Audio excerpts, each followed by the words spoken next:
Yes, it's time for this. I've been in this fandom for over 2 years now. Quantifying this is long overdue.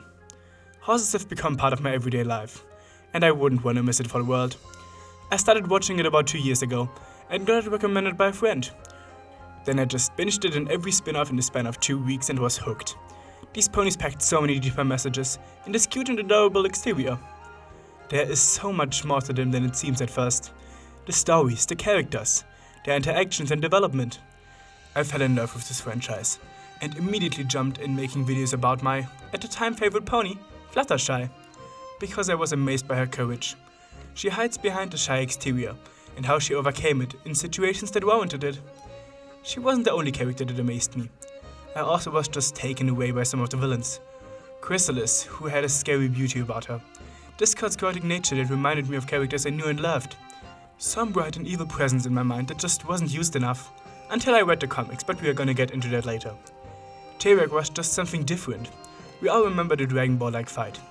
Starlight might have had some silly motivation, but her devotion to her evil craft was incredible, and seeing her around the entire season was a delight. Cozy Glow was just amazing in the end. This manipulation and intelligence at this young age was just awesome to watch, and I still think she was one of the best villains we had. And then we had a giant team-up at the end. Everything led up to that final story, and the setup was just amazing. I gotta admit that I was bummed by the reveal of Discord being this for me new and exciting villain, but it didn't take away too much for me. I still loved the setup, the execution and the betrayal. After that, the final episode came around, and to this day, I cry when thinking of the song. A time skip-like ending was the perfect choice, and it's definitely one of my top 3 episodes. It's just a shame they never did anything more of this future setting. And I haven't even started talking about the spin-offs yet. Let me talk about the Equestria Girls before I get into the big thing. The high school setting was a bit weird at first, but in general it was so much fun to see them in a modern setting, with known characters. They also worked with fun villains, the raging she-demons, which were just beautiful. Like, have you seen Midnight Sparkle? Then there were the sirens. Oh my god, the sirens are just love.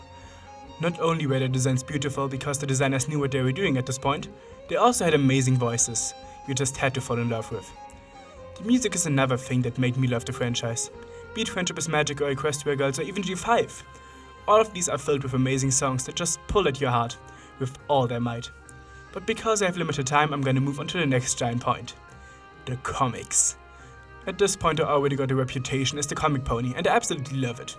Be it G4 or G5, the comics are the best media we've got from the franchise. Fight me. The comics have even more stuff I love about the show. The lore, the drama, the love. And past that, they get way darker than the show. And they do stuff the show would never dare. Like in the first storyline, Chrysalis murks a little critter in front of the CMC. They also expanded on one of the biggest missed opportunities of G4, Emperor Sombra. He didn't have much to him in the show, but the comics gave him actual character in 2 very significant ways. Number 1 being the other world. Main Friendship is Magic Comics issues 17 to 20, Reflections. We meet another Sombra, the opposite of ours. A kind and wise ruler and Celestia's lover. Yeah, you heard me right. That's my OTP for her. Discord can keep Fluttershy.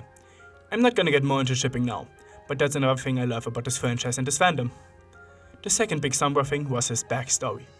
We learned what he actually was, and how he became the evil king we know him as well as a reformation story for him, all while learning much more about the Crystal Empire. And this is just one of the many amazing comic stories we got over the years, and you bet that I'm gonna talk about all of those more in future videos. I talked about what made me love ponies. Let's talk about what made me want to stay here in the fandom. After I finished the official content, I started watching some fan content, and was awestruck by how welcoming this fandom is to new creators. Then I made my first video like 2 weeks after watching the show, and the rest is history. And it genuinely was the best time of my life. The fandom has brought out so many amazing people and projects. If you just look at the giant talent of the music side of the fandom, or the animators, writers, artists and more. This fandom is filled with talent. Even my main part of creation of analysts and theorists on YouTube had a lot of amazing people in the past that were my inspiration to start doing my own thing. I always call them the old generation of analysts because they are barely active these days. Not in any degrading way, more as the legends of the past. Then there's the new generation that made a name for themselves in the last 2 years. I'm proud to be a part of this and call many of them my friends. But that's the YouTube stuff. There's more past that. My friends. I made my now best friends in this fandom. Just randomly meeting at a con can go a long way. That's how it started. Now I have friends that I love to the moon and back. some of them being in the same room with me while I'm writing this. I'm in the hotel with some of my favorite people, a day before PonyCon Halle in 2023, just vibing to pony music of all kinds. This atmosphere inspired me to write this video right now, and I love these people so much. This also gives me time to mention conventions. This fandom is still going strong after such a long time, and still holding cons that keep the fandom and show alive in our hearts. Holding panels, meeting friends, viewers, and even people who worked on show and comics themselves is just the best thing in the world. And I'm making some of my best memories at these events, and will continue this as long as they exist. As one of the best musicians in the fandom said so famously, "I'll die with the hurt." I have one more anecdote to make. I'm way too deep in this fandom and franchise. I am even working on videos in my sleep. Last night I was waking up my roommate through sleep talking, and being like, "And the interesting thing about the story," and then just stopped. So I apparently talk about ponies in my sleep and work in my sleep, so you know my devotion. But I'm gonna stop myself here. I'm gonna keep this short because if I said everything I wanted to, we'd be here for ages. But I still needed to make this video. When inspiration kicks, you gotta use it. So now I wanna know your stories.